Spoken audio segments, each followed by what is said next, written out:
Isang araw na lang mga kapatrol, at very clear na ang strategy ni Coach Tim Cone, at sinabi niya mismo na ang advantage daw ng Gilas ay sina Kai Sotto at Junmar Fajardo. The only question ay kung makakaabot ba ang bola sa dalawang players sa ilalim. Well, yan ang pinagtutuunan ng pansin ng Gilas, ang mga small details how to make sure na makakahawak ng bola sina Kai Sotto at Junmar Fajardo sa bawat opinsa ng Gilas. Mukhang isasagad na ni Coach Tim Cone si Kai against Latvia, and I expect Kai to dominate inside the paint. Crucial kasi ang mga big men sa triangle offense. Kaya sa NBA ay nagiging very effective ang triangle ng Chicago Bulls dahil sa kanilang mga big men na magaling humanap ng open man. With Kai and Junmar, hindi lang importante sa kanila ang umiscore sa ilalim, kundi mas importante ang kanilang playmaking skill na kung saan sila ang sentro ng triangle offense.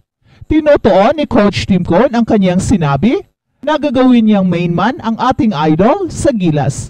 Perfect kasi sina Kai Sotto at Junmar Fajardo sa system ni Coach Tim Cone dahil sa kanilang skill set. Threat kasi silang dalawa sa opensa at kung one-on-one defense ay siguradong kakainin lang nila ang mga kalaban. They are both great passers of the double teams. Kaya napakaswerte ni Coach Tim Cone dahil merong mga players na perfect fit sa kanyang sistema. Kaya hindi nag-aatubili si Coach Tim Cone na sabihin si Kai ang main man ng team.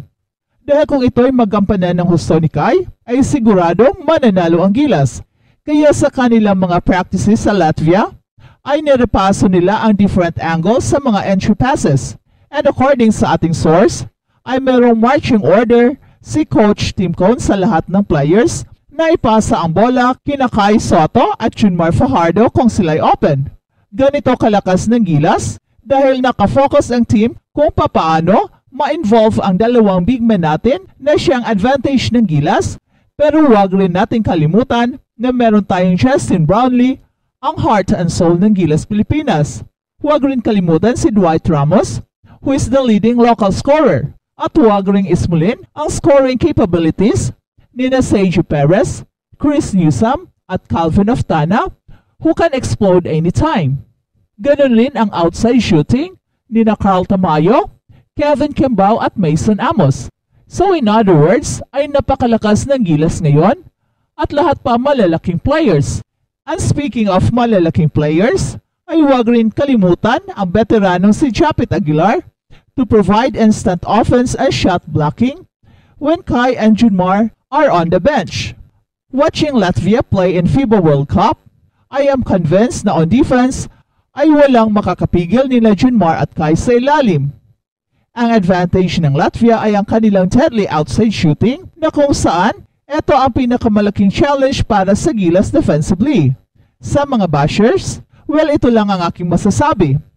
Alam ni Coach Tim Cone ang kanyang ginagawa, and he knows na kapag masunod lahat ng mga players ang game plan niya, ay siguradong mananalo ang Gilas. Don't ever underestimate Coach Tim dahil ang dami niyang napatunayan. Tinalo niya ang China in China at nakakuha pa ng gold medal. And now, ito rin ang plano ni Coach Tim Cone. Playing Latvia in their first game in Latvia is a tall order.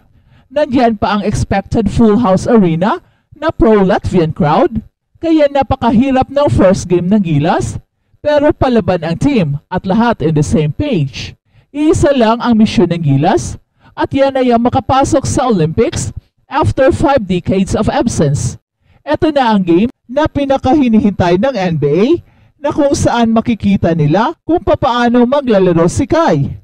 Iba kasi ang chin-up game sa official game, kaya expect Kai Sotto to show his real worth and prove his doubters na isa na siyang NBA ready.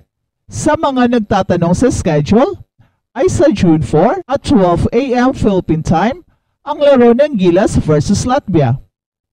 At balitang NBA naman, Splash Brothers naghiwalay na. Klay Thompson lumipat sa Dallas Mavericks. Tuluyan nang naghiwalay sina Klay Thompson at Stephen Curry o ang Splash Brothers.